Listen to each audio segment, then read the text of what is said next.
अनिल चौबे वो नाम, दिल्ली में पहली बार जब मैंने उन्हें सुना, मैंने कहा गीतों गजलों के माहिर बहुत सारे लोग देखे हैं, वो उस विधा के तो माहिर हैं, कई सब्जेक्ट्स में पीएचडी करे हुए, बनारस का वो कवि जिसने देश विदेश में इस पताका को लहराया, छंदों के, मुक्तकों के, हर चीज के, व्याकरण के वो माहिर जिनसे तमाम कवि सुनते हैं, सीखते हैं। ऐसा मेरा भाई, उम्र में मेरे से जरूर छोटे हैं लेकिन मुझसे बहुत बड़े रचनाकार। मैं चाहता हूं अभी तक की जितनी तालियां बजी हैं, सर्वाधिक तालियां एक बार हाथ खड़े करके बजाइएगा अनिल चौबे जी के लिए। मैं किसी भ्रम में नहीं हूं कि आप मुझे सुनने आए हैं, क्योंकि कवि सम्मेलन का एक व्याकरण होता है कि एक आदमी को बनाया जाता है अघोषित अध्यक्ष। अध्यक्ष शब्द का अर्थ होता है धी मतलब बुद्धि, अक्ष मतलब आंख, धी अक्ष ध्यक्ष, न ध्यक्ष इस अध्यक्ष। जिस व्यक्ति के पास बुद्धि और आंख न हो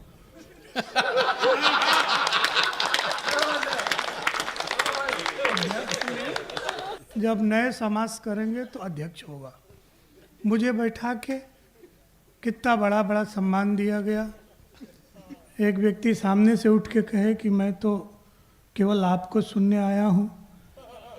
मुझे लगा कि मैं संजीवनी बूटी लेके चला था राम जी के पास, लेकिन रास्ता भटक गया, अयोध्या में आ गया।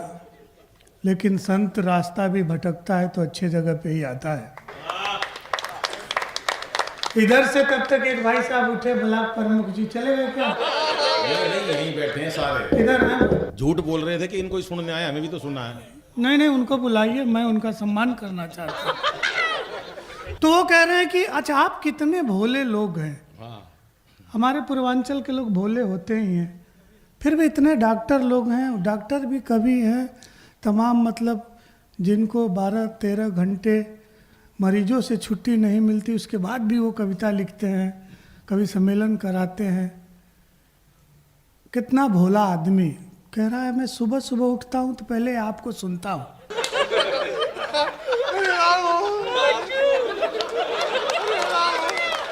ये कितने भोले लोग, कितने सीधे लोग हैं।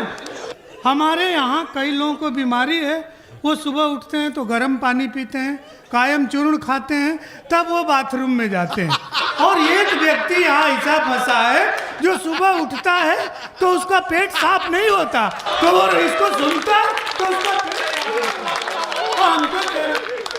ये व्यक्ति वो बहुत अच्छा कवि है और बहुत बढ़िया कवि है, लेकिन दिक्कत यह है कि उसकी शादी नहीं हुई है। वो कुंवारा व्यक्ति है। कुंवारा हर व्यक्ति को चांद अच्छा लगता है, चांद पे पानी दिखता है। अभी विवाह हो जाएगा तो फिर आटा का दाम पता चलेगा, दाल का पता चलेगा, वो सब समझ में आएगा। तो अच्छा है। अच्छा, इसके हर भोले मुक्तक पे खूब बढ़िया लिखा है, लेकिन आप ध्यान लगा के नहीं सुन रहे थे। ध्यान नहीं लेकिन मेरी बाहों में नहीं आई, और उधर से एक व्यक्ति उछल के ताली बजा रहा था। आप सोचिए कौन सी बड़ी बात है, बाहों में नहीं आई। प्रेमिका बहुत मोटी थी इसलिए इसके बाहों में नहीं आई। मैं उसको जवाब देता हूं, जो हमारे प्रिय, सबसे मेरे प्राणों के प्रिय स्वयं श्रीवास्तव के बाहों में नहीं आई, तू जा दुनिया भर के बाहों में आएगी। ओए, वो पैसा नहीं देंगे, उनका फोटो इतना खींच रहे। हाँ, तो उन्हीं को खींचिए। मैं भी कुछ थोड़ा सा सुनाने की कोशिश करता हूँ। सुनाना तो बहुत कुछ चाहता था, लेकिन अब बैठे बैठे इतना देर मैं बैठता नहीं हूँ कहीं, लेकिन लोगों ने बैठा दिया, हमारे इंस्पेक्टर साहब। और हर भोलेपन पे आपने ताली बजाई, हर भोलेपन पे। मैं देख रहा हूँ विश्व में कहीं इतने सीधे साधे सज्जन श्रोता नहीं मिलते। इन्हें कहा कि मैं कविता पढ़ने चलता हूँ। मैंने कहा डार्लिंग, तो पत्नी ने आके टीका लगाया। इनकी पत्नी हमारी पत्नी एक ही जिले की है। हम यदि कह दे पत्नी को डार्लिंग तो उस पर कोई प्रभाव नहीं पड़ता। हमने कहा भैया इंस्पेक्टर हैं, इतने बड़े आदमी हैं, जब भी डार्लिंग कहते हैं तो वो टीका लगाती है। कहे कि वो बहुत सीधी सादी है।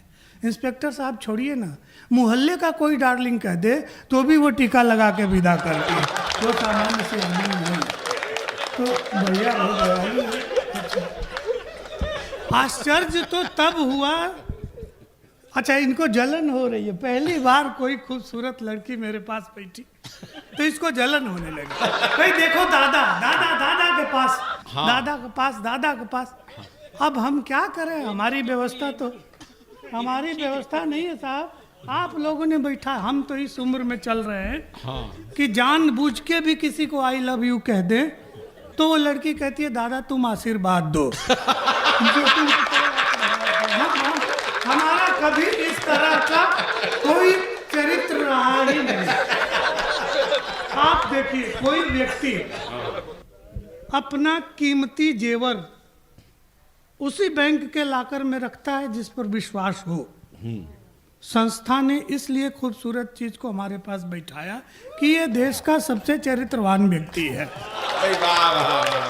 लेकिन इस लड़के से मुझे शिकायत है, क्योंकि अभी हमसे 2-3-4 दिन छोटी है, तो इसलिए मैं बता देना चाहता हूँ कि 16 सोमवार और ये लड़कियाँ 16 सोमवार करती हैं पुरुषों के लिए, ये सब प्राचीन बातें हैं, ये कोई नहीं करता। आज भी तुम ये गलत धारणा निकाल दो व्रत व्रत करने की। आज केवल तुम मन से इच्छा जाहिर करो। अभी तुम यहाँ कहो कि मुझे शादी करनी है, 50 लोग तैयार हो जाएंगे कि हम हैं। वो सोमवार वाली बात नहीं, ये सब भरमाने वाले। और आपको बता दे रहा हूँ, सब लोग जो है भरम पे ताली मत बजाइए, बुद्धि लगा के ताली बजाइए और बुद्धि लगा के कविता सुनिए। सीधी सादी, इतना सरल सज्जन होना भी ठीक नहीं है कि आप तमाम कवियों को बैठाए दें और कह दें कि हम तो केवल एक आदमी को सुनने आए हैं। शादी नहीं है उसकी, ले जाइए अपने घर रखिए, इतना प्यार करते हैं तो हम किस लिए आए हैं? क्या बात है, एक की कविता सुनेंगे, हमको केवल मतलब हम वैसे ही पंडित हैं केवल। लेकिन बहुत बढ़िया, अरे कुछ भी नहीं है, अब बहुत बढ़िया कवि सम्मेलन हुआ। वो तो मैं थोड़ा सा अध्यक्ष होने के नाते सबके विषय में कह दिया, वरना मैं आपको कहना छोड़ दिया हूँ। अल्लाह कहते हैं, भगवान कहते हैं, अल्लाह कहते हैं, भगवान कहते हैं, इसी को मान कहते हैं, इसे सम्मान कहते हैं। हम जो यहाँ मिलजुल के बैठे हैं इसी को हिंदुस्तान कहते हैं। क्या बात है, वाह वाह वाह। सम्मेलन आपने किया, बहुत अच्छा किया, और इसी तरह से आप कभी सम्मेलन करते रहें। और चले गए ब्लॉक प्रमुख साहब, हमारे एक भाई हैं, वो भी थोड़ा कम पढ़े लिखे हैं लेकिन ब्लॉक प्रमुख हैं।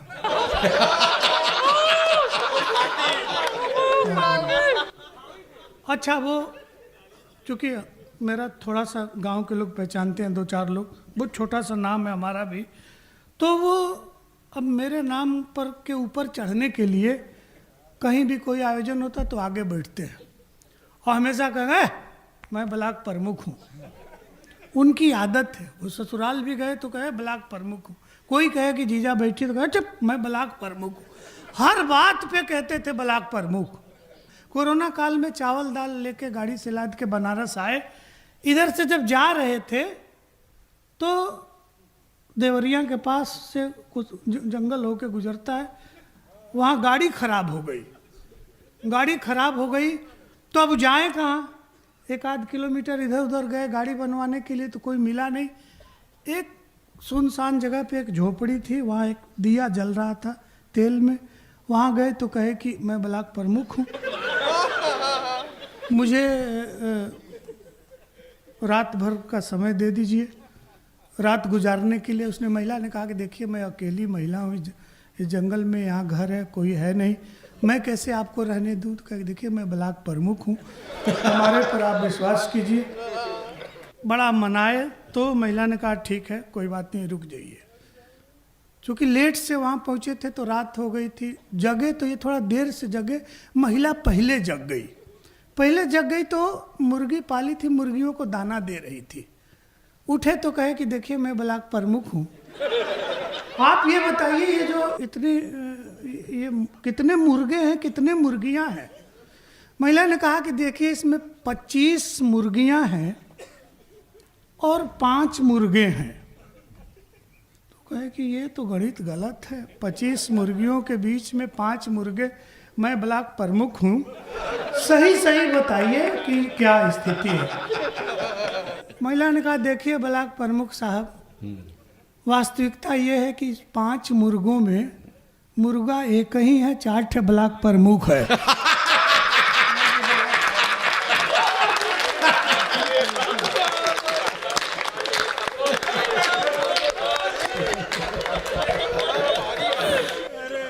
तो ब्लॉक प्रमुख साहब निकल गए। ब्लॉक प्रमुख, शुक्र है जिला अध्यक्ष नहीं थे।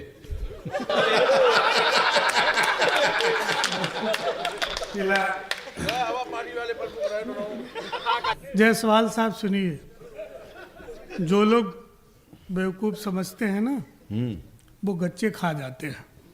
क्योंकि ईश्वर का बनाया हुआ मुंह है, उतना खूबसूरत नहीं बना पाया, इसमें हमारी कोई गलती नहीं है। सियासत आ गई होती, ओहो, सियासत आ गई होती तो रहबर हो गए होते। सियासत आ गई होती तो रहबर हो गए होते। जरा सी चमचई आती तो घरवर हो गए होते। किसी के प्यार में पड़ के हम ऐसे हो गए, वरना अभी बीजेपी में रहते गवर्नर हो गए हो। अरे वाह वाह वाह वाह वाह वाह वाह। कभी मैं वास्तव में बहुत बड़ा हूँ, लेकिन चूंकि बहुत दुनियादारी नहीं आती है, इसलिए जहाँ खड़ा था वहीं खड़ा हूँ। भाई हमारे चांद पे सुना रहे थे, हमने चांद को कैसे देखा। मैं यथार्थ लिखता हूँ, जो देखता हूँ वही लिखता हूँ। कि आशिकों ने जिस चांद के खातिर, आशिकों ने जिस चांद की खातिर फ्रेंड को भी अनफ्रेंड किया है। आशिकों ने जिस चांद के खातिर फ्रेंड को भी अनफ्रेंड किया है वही चांद तो उबड़ खाबड़, देखिए फोटो भी सेंड किया है। कि चांद सी है महबूबा मेरी, जिसे शायरों ने खूब ट्रेंड किया है।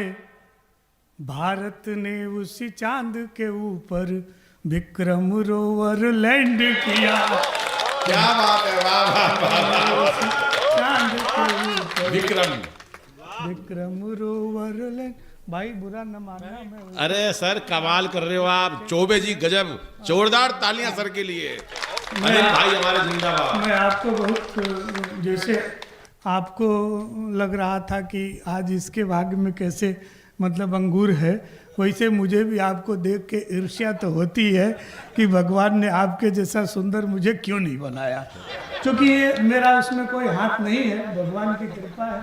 सबको सब चीज़ नहीं मिलता है, इसलिए आपको सुंदरता मिली, कंठ मिला, लिखने का कला मिला, तो बाकी चीज़ मुझे नहीं मिली। और मुझे ज्ञान मिला, विद्या मिली, डिग्री मिली, तो वो चीज़ आपको नहीं मिली। तो ये सब भगवान की देन है, वो सबको नहीं देता है। तो इसमें आपको एक चीज़ सुनाता है, सुनिए। एक चंद और सुनिए। 110 बरस में जो कविताएं नहीं लिखी गई, मैं वो कविताएं लिखता हूँ। सर मत हिलाइए, ये यथार्थ है। एक रचना सुन लीजिए। पहले लाइन में केवल क आएगा। तुलसीदास हमारे यहाँ थे, बहुत परेशान किया आप जैसे श्रोताओं ने। क्या बात है भाई, वाह वाह। बहुत परेशान किया था। सब जाके उनसे अर्थ पूछते थे कि रामचंद्र जी अयोध्या में हैं, तो आप यहाँ बैठ के क्यों लिख रहे हैं। कहे कि जाएंगे, वहाँ भी जाएंगे देखने के लिए। आप ही के चलते तुलसीदास यहाँ नहीं आए, वरना वादा से ये नज़दीक था, यहाँ आए होते। उनको बर्दाश्त करने की क्षमता हमारे में ही थी। हाँ,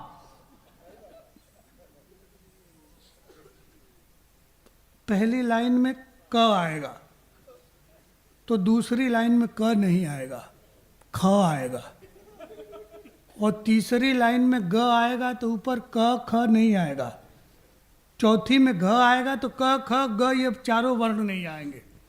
100 बरस पहले किताबों में उदाहरण में लिखा गया है वर्ण शोक घनाक्षरी, जिसमें एक एक वर्ण का शोक हो रहा है, वो वर्ण समाप्त होते जा रहे हैं। शब्द निरर्थक नहीं होने चाहिए, शब्द सार्थक होने चाहिए, उसके अर्थ भी निकलने चाहिए। और नियम ये है कि पहले चरण में आ गया तो दूसरे चरण में उसको नहीं आना है। अब प्रयोग देखिए, स्वागत सर। कि कमनीय काया केतकी कनेर कुसुम से कर्ण फूल कान की बनाती वृष भानुजा। राधा जी किसी पेड़ के नीचे बैठी हैं और फूल तोड़ के कान की बाली बना रही हैं। क्या बात है, वाह। कमनीय काया केतकी कनेर कुसुम से कर्ण फूल कान की बनाती वृष भानुजा। खंजन नयन खुशी खुशी खास खोज लेंगे, चूड़ियां बजो न समझाती वृष भानुजा। कि गर्वित गोपाल गोर गोर बहिया मरोर, देते हैं गोपाल समझाती वृष भानुजा।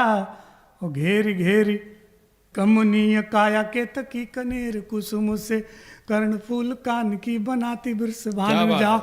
और खंजन नयन खुशी खुशी खास खोज लेंगे, चूड़ियां बजो न समझाती वृष भानुजा। कि गोर गोर बहिया मरोर, देते हैं गोपाल गोर गोर गर्वित गुमानी समझाती वृष भानुजा। और घेर घेरी घूंघटा उघारी घट फोर देत, जब जमुना जब पन घट पर जाती वृष भानुजा। क्या बात है, श्रृंगार का श्री। इधर नौजवान बड़े उछल उछल के ताली बजा रहे थे। जीवन का यथार्थ ये है कि इश्क किताबों की बात है। जितना आप नारी को कमज़ोर समझ रहे हैं उतना नारी कमज़ोर नहीं है। इस देश का कोई युवक नहीं है जो एक नीला ड्राम घर में देख ले और चैन से सोए। तो जितने नारी विमर्श की बातें हैं सब निरर्थक हैं। झांसी की रानी, खिलजी और क्या क्या, आज भी नारियां उसी तरह से हैं। यहाँ से ले जाती हैं मेघालय और वहाँ से ठेल देती हैं पहाड़ के नीचे चले। किसी की हिम्मत है नारी के प्रति विपरीत देखे? दूसरे की तो नारी छोड़िए, आप अपनी नारी को भी गलत दृष्टि से नहीं देख सकते। अब जैसे भैया हमारे हैं, कोरोना काल की बात कर रहे थे, कोरोना काल की हम बात बताते हैं।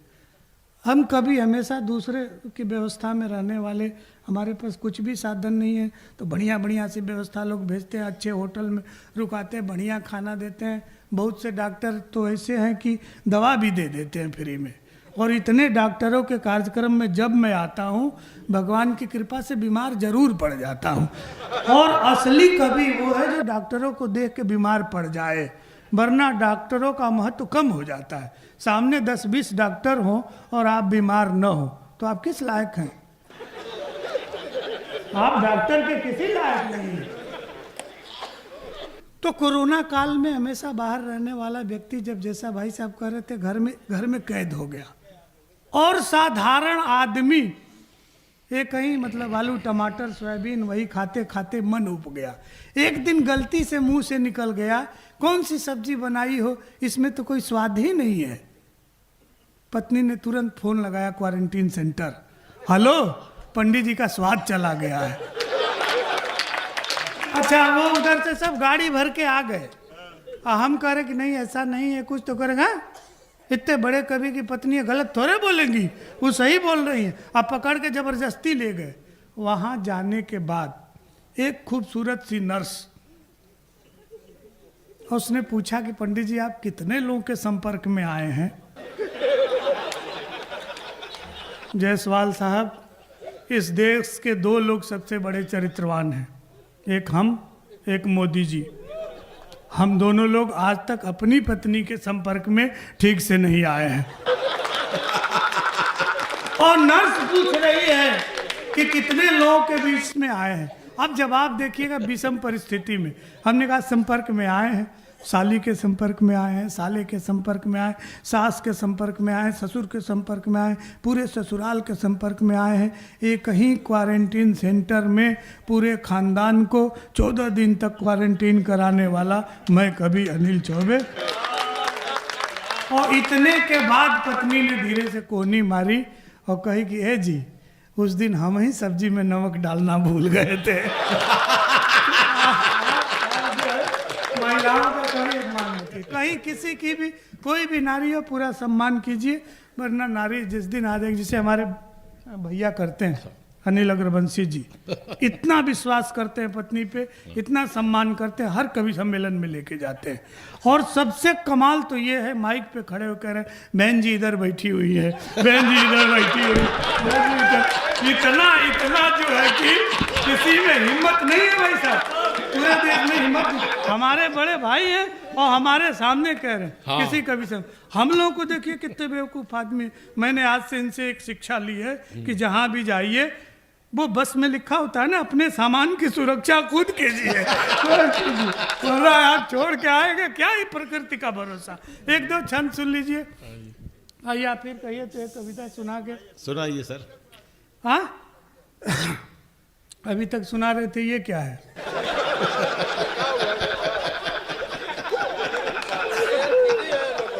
कविता ऐसे ही सुनाई जाती है, जैसे आप 6 घंटा बैठे रहेंगे और लगातार कविता सुनाएंगे तो जिनको मान लीजिए सुर स्वर है वो तो सुना लेंगे, और जिनका स्वर सुर है ये नहीं है तो बीच में न बतियाएंगे तो सुनाते सुनाते पता चला प्राणे निकल गए।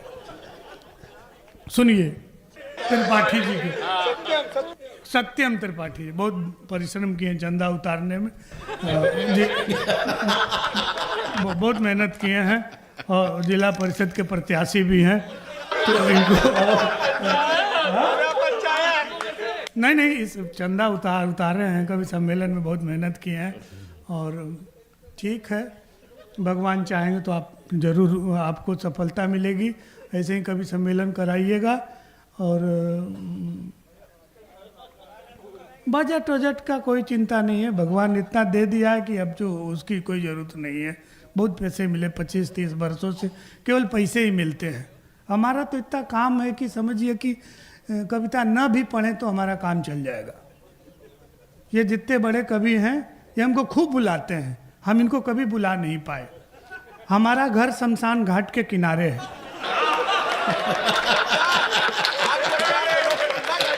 हम किसी दिन कह दें कि आदरणीय उपाध्याय जी आप इतने बड़े इंस्पेक्टर हैं, कभी आइए सेवा का मौका दीजिए, तो ये तुरंत जो है मारने लगेंगे, अभी हम जाने लायक नहीं हुए हैं।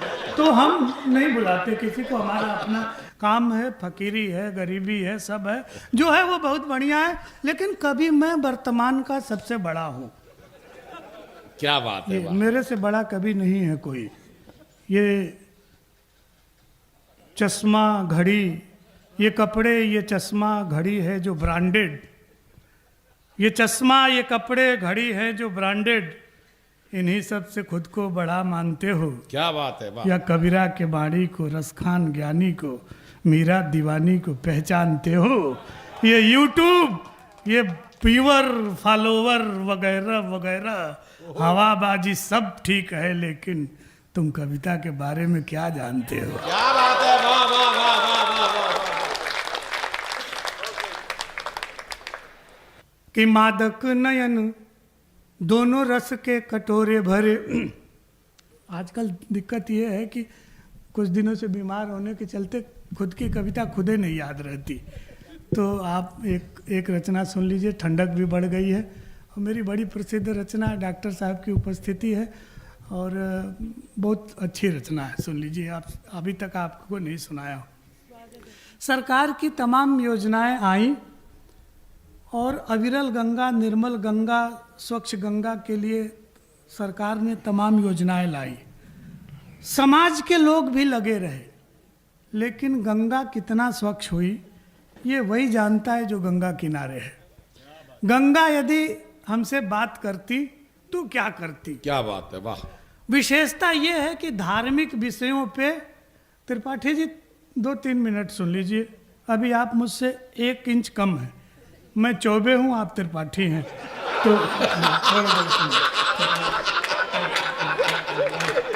अभी आप ये नहीं कि चौबे बोलता हो तो त्रिपाठी भी बीच में बोले, आप थोड़ी देर सुन ले भैया, अब बहुत बहुत पुण्य मिलेगा आपको। मैं बहुत तपस्वी आदमी हूँ। अरे काशी से न रही फिर मैं चलता फिरता देवरावा बाबा हूँ, सुन लीजिए। हाँ, आप जितना मतलब सामान्य समझ रहे उतना हूँ नहीं मैं, मेरा कट जाता है। मेरा दिक्कत क्या है कि किधर से बोलना है वो समझ में नहीं आता।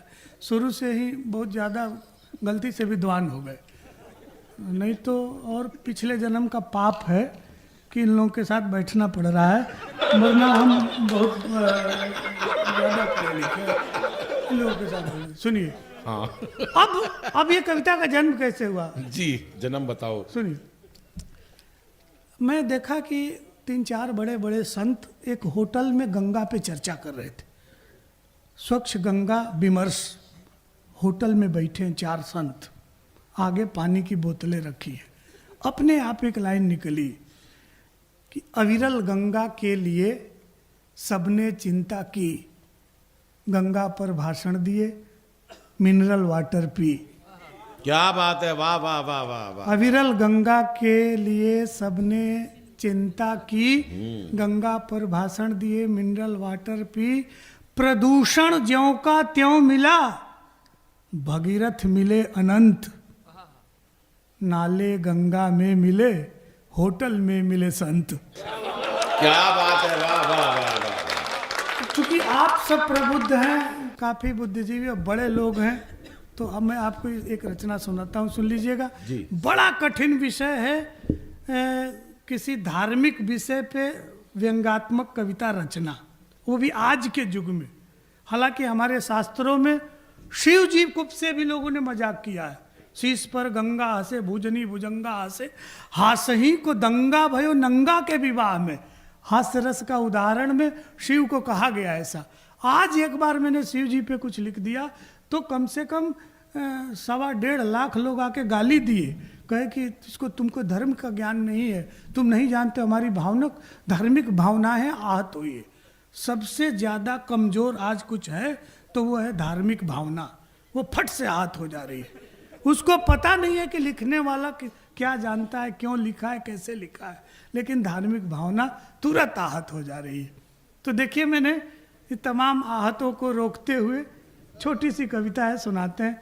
मुझे जहाँ तक लग रहा है आपको अच्छा लगेगा। जी सर। मेरा घर गंगा के तट पे है, मेरी गंगा माँ से बातचीत है।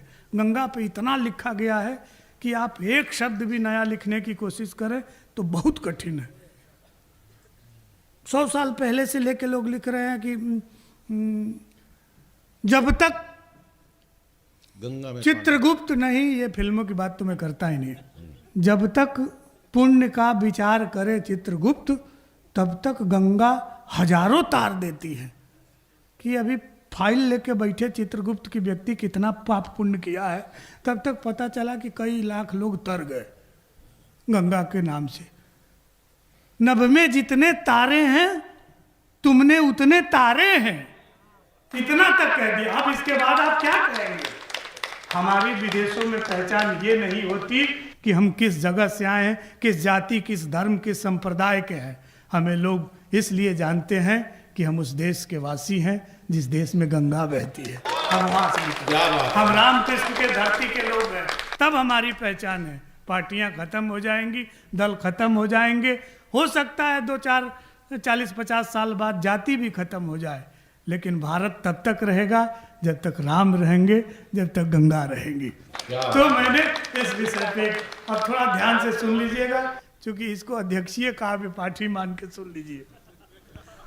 विष्णु के चरण ब्रह्मा के कमंडल, शिव की जटाओं से गोमुख होते हुए भगीरथ के पीछे पीछे चल पड़ी। उच्छल अविरल निर्मल कल कल प्रतिपल, रास्ते में पड़ने वाले सारे पड़ावों से मुंह मोड़कर मैं आ गई उमा जैसी सहेली को छोड़कर। भगीरथ ने अपने निजी स्वार्थ में मुझे भूपे उतारा था, मैंने निस्वार्थ भाव से सगर के 60,000 उन्मत्त संतानों को तारा था। तभी से तारिणी का दंश अब तक सह रही हूँ, मैं गंगा हूँ, अनवरत बह रही हूँ। मैं गंगा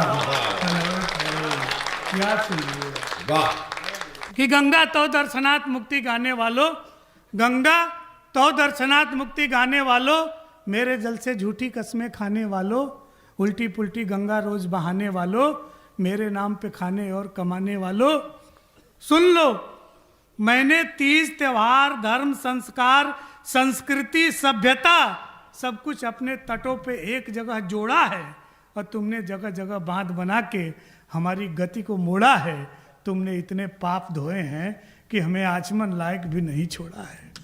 क्या बात है, वाह वाह वाह वाह। अब इन पंक्तियों को थोड़ा जागृत होकर सुनिएगा कि ऋषि पराशर की प्यासी कथा हो, पुराणों से जोड़ता हूं आपको, कि ऋषि पराशर की प्यासी कथा हो या कुंवारी कुंती का रहस्य, मैं सब कुछ चुपचाप अपने कोख में पचा जाती हूं, लेकिन जब भी कोई श्रद्धा से माँ कह के बुलाता है तो रैदास की कठौती में भी आ जाती हूँ। क्या बात है, वाह वाह वाह वाह वाह, पंडित जी का कमाल है। अनिल भाई बहुत अच्छे। जब भी कोई माँ कह के बुलाता है तो रैदास की कठौती में भी आ जाती हूँ। हम जितने सभ्य होते गए उतना हमने प्रदूषण फैलाया है। मेरा व्यक्तिगत मानना है, भले आप इससे सहमत हो या न हो, गंगा के तट पे जितने मठ स्थापित हैं, यदि उनके घरों से निकलने वाले सीवर के मुंह पे ट्रीटमेंट प्लांट लगा दिया जाए तो कुछ तो प्रदूषण वहाँ जाने से रुक ही जाएगा। इसको मैं कहने की कोशिश करता हूँ। आप हरिद्वार से लेकर काशी तक कहीं भी देख लीजिए कि वो देखो सम्मानित शहर के बीचों बीच चला आ रहा नाला जो बदनामी और बदबू के मामले में बिल्कुल बिगड़ैल है, क्योंकि शहर के कई बड़े बड़े घरों से निकलने वाली छोटी मोटी नालियां इसकी अपनी रखेल है। तेरे आंखों के सामने हमारे जल में मिलके जमाने को मुंह चिढ़ाता है, तमाम सफाई अभियान के मुंह पे कालिख लगाता है। फिर पौराणिक मिथकों से दो पंक्तियां आपको समर्पित करता हूं। आप श्रेष्ठ सुधीजन हैं, समर्थन कीजिएगा कि दूध दही माखन मिश्री का अक्षय भंडार, दूध दही माखन मिश्री का अक्षय भंडार, यशोदा और देवकी का मिश्रित दुलार, यदि कन्हैया को कन्हैया बनाकर विश्व में पूजने के लिए मशहूर कर देता है तो गंगा का पानीदार पानी जब बूढ़े भीष्म के रगों में दौड़ता है तो योगेश्वर श्री कृष्ण को भी कुरुक्षेत्र में हथियार उठाने पे मजबूर कर देता है। क्या बात। ये गंगा के जल का महत्व है। हम जैसे कवियों से माँ गंगा कहती है कि अरे कवि तू क्रांत दृष्टा है, तू युग सृष्टा है। हमने तेरे बाप दादा टाइप के कवियों को देखा और सुना है जो प्रयाग हरिद्वार ऋषिकेश तक जाके गंगा की प्रशंसा में लंबी लंबी रचनाएं सुनाते हैं, लेकिन कभी गंगा नहीं नहाते हैं। तू क्या कर लेगा? तू भी व्याजस स्तुति की कल्पनाओं में खो जाएगा, अंत में मिनरल वाटर पी के सो जाएगा। तू भी व्याजस स्तुति की कल्पनाओं में खो जाएगा, अंत में मिनरल वाटर पी के सो जाएगा। इसलिए तू जाग, सबको जगा। मेरे पास वेदना है, शब्द नहीं है, तेरे पास शब्द है। माँ जानकी नहीं, जाह्नवी हूँ मैं। मेरी अंतर वेदना से ये धरा फट भी गई तो मैं उसमें समा नहीं सकती। मैं जगतारिणी हूँ, जहाँ से आई हूँ वहाँ वापस जा नहीं सकती। बहुत बहुत धन्यवाद।